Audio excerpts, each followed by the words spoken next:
Although these tomatoes look very, very healthy right now, I'm doing a little bit of preventive maintenance. I'm spraying both the top of the leaf and the underside with insecticidal soap. Now, spider mites are something that I think finishes off tomato plants quicker than any other insect in Oklahoma. Although tomatoes in Oklahoma get their share of diseases, the most frustrating pest we come across in the summertime for control is spider mites. Caterpillars are pretty easy to keep a watch on and control, but spider mites can sneak in before you know it and take over a planting. And so I'm spraying these with insecticidal soap. It is the safest material that we can use for spider mite control on tomatoes in Oklahoma. And right now for home gardeners it's probably one of the more effective ones since Kelthane is no longer on the market. Now with insecticidal soap, remember, it has absolutely no residual value. It's strictly a contact method of controlling spider mites. It's a soap that smothers them when it's first sprayed on. Therefore, it must be repeated. Application must be repeated every 3 to 7 days, depending on your infestation. Now, with insecticidal soap, it usually comes in a fairly small container. You'll probably go through this container pretty quickly, but you don't have to worry about having a toxic chemical laying around for a long period of time.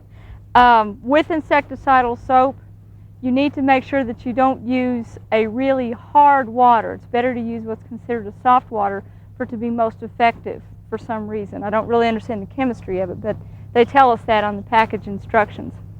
Again, with insecticidal soap, it not only controls spider mites, but it will also control aphids on tomatoes. Now, to check for spider mites, the easiest method is to take a white piece of paper and smear it under the leaf, and if you see red streaks, that's usually a sign that you have them. Tomatoes that have spider mites usually take on a pale or bronzy appearance, and if you look up close, you'll see a little bit of webbing and some tiny insects on the undersides. Fortunately, these tomatoes don't have spider mites yet. Now, with tomatoes and marigolds, which are another spider mite prone plant, we tend to see the plants coming down with them when we get into the heat of summer, when the plants get stressed. Therefore, this would be a good time, if you are facing spider mite problems, to start spraying with soap, but also mark your calendar for about 3 weeks from now in early July to break off some suckers off of tomato plants and root those in water. Just take any blooms off that are on there, break you off about a dozen suckers, root them in water in a shady place, and you'll have fresh plants to set out in August for your fall crop. And you'll probably find that those plants will be rejuvenated and will have far fewer spider mite problems than trying to maintain great big tomato plants when the real heat of August hits. So try that method too.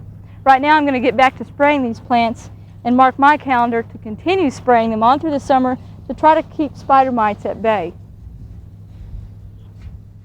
We hope you enjoyed this video. It's part of our OK Gardening Classics YouTube channel. You can also find more recent videos on our Oklahoma Gardening YouTube channel.